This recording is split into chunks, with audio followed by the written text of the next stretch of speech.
welcome back to the Pacific Crest Trail. My name is Suzanne and I'm the writer and photographer for the blog Barking and Barkers, and today is July 14th. It is afternoon, about 3 o'clock right now, and we are enjoying our walk through the woods.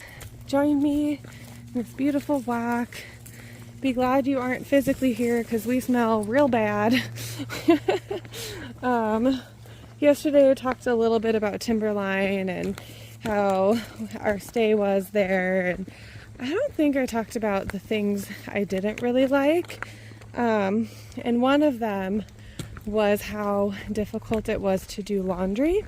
So a lot of times when we go to hotels, if their laundry is down for any reason, or even in Mount Shasta, the town's laundromat was under construction, the hotel will offer to do a laundry service for you, and Timberline did not do that. They did say that we could do laundry for free in their condos in government camp. So then we went to government camp with our laundry, ready to use the condo laundry, and it was like you had to reserve them and stay there. So we were like, what? That's not what we were told. So I was a little bit disappointed by that, and it had been 10 days on the trail and we were pretty smelly and pretty excited to shower and get our clothes washed. And yeah, we're like, you know what, it's only 4 more days to Cascade Locks. We're just gonna wait instead of struggle, because then when we went to the laundromat in government camp, it was full. And yeah, so it was kind of a hitting walls to get our laundry done in on Mount Hood. So we smell is the moral of the story. So you might want to be here digitally enjoying this beautiful walk in the woods, but physically you might be grateful that you're not here because we stink. Chloe doesn't. Chloe and Freya are clean as a bug's ear and loving every minute. They're doing great. Let's see what's new. We so remember those hot days that I told you guys about where Chloe was not very happy because we had like 3 hot afternoons in a row where we hit a fire zone?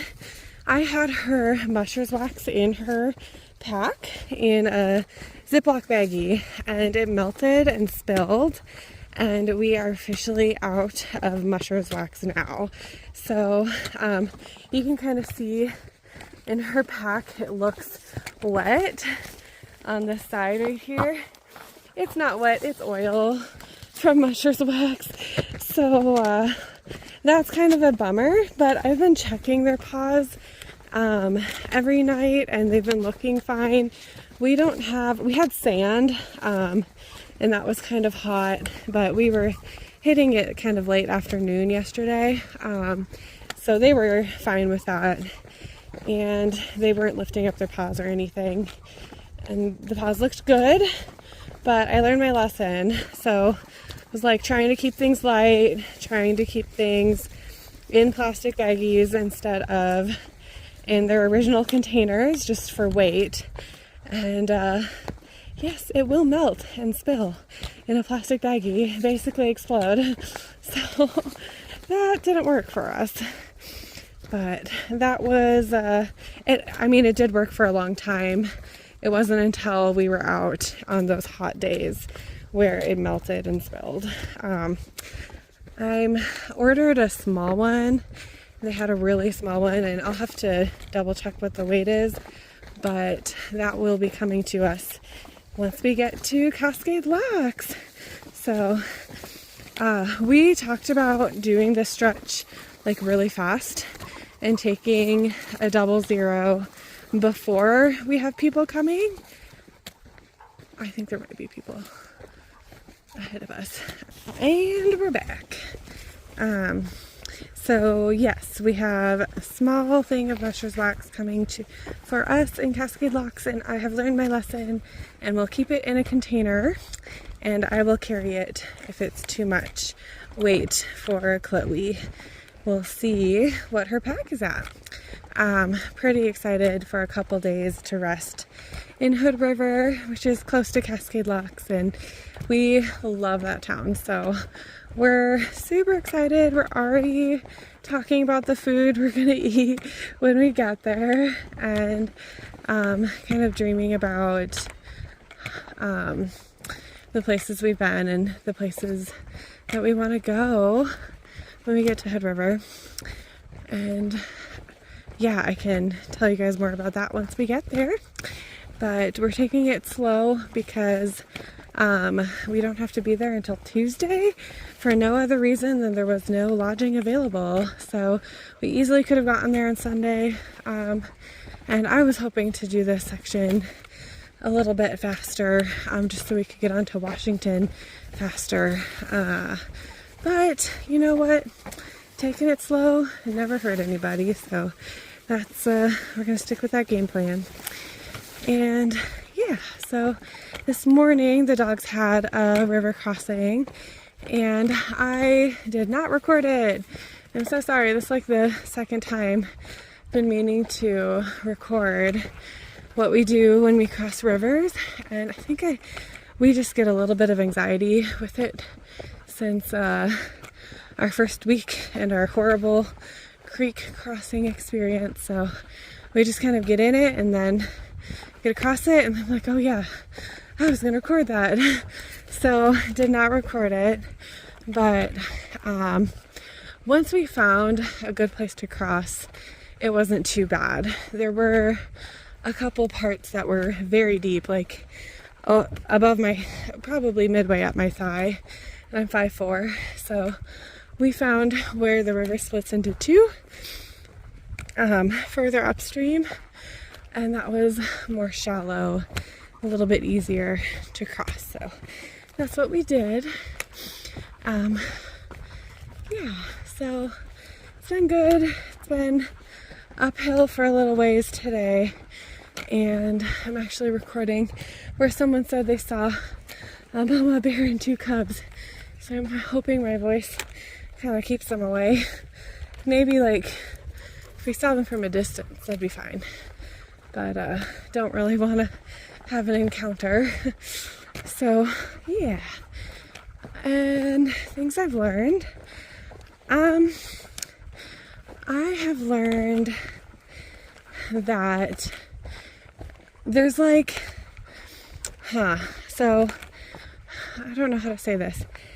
We were camping last night, and we were camping with another PCTer who was going southbound.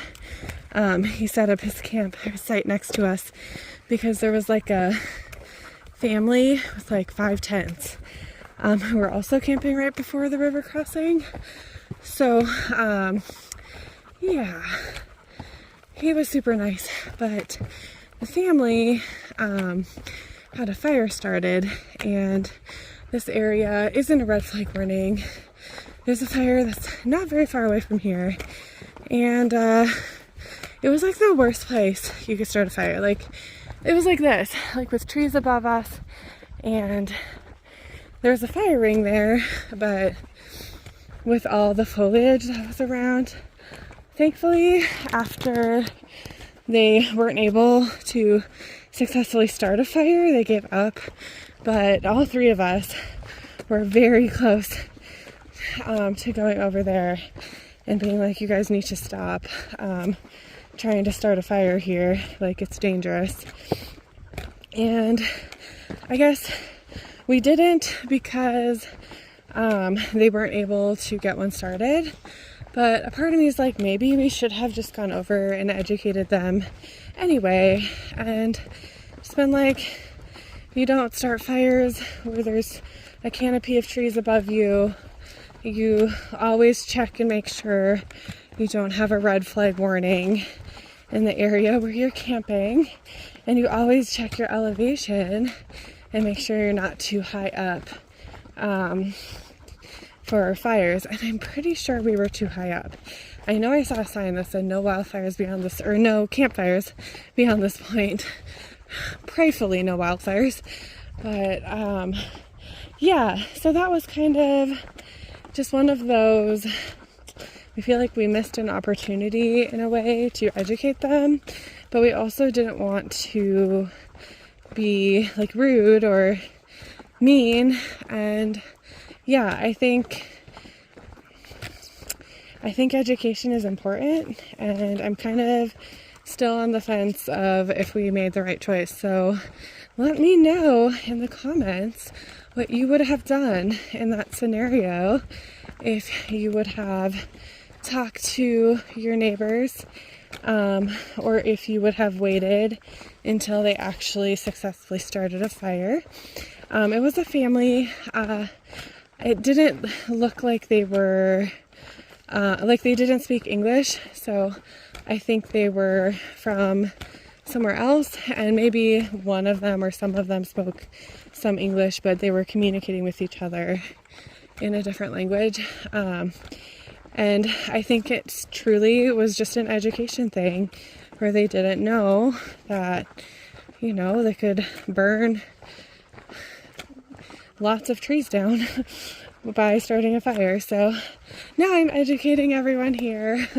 If you're camping and you've got a canopy of trees above you and you're in a red flag warning and you're too high elevation, do not start a fire. You know, if you have an established fire ring and dirt and water next to you at an established campground where there's not a red flag warning, totally fine to start a fire. But yes, always be aware where you're starting a campfire. So that's, yeah, I guess I don't know if I learned something from that experience or not, but it was kind of one of those where we maybe should have said something. And next time I think I will speak up and educate. So yeah, let me know what you would have done, and let me know if you have a script or something that you say whenever that happens.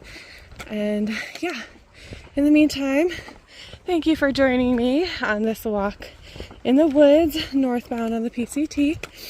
And I will see you guys next time. Happy trails and happy trails.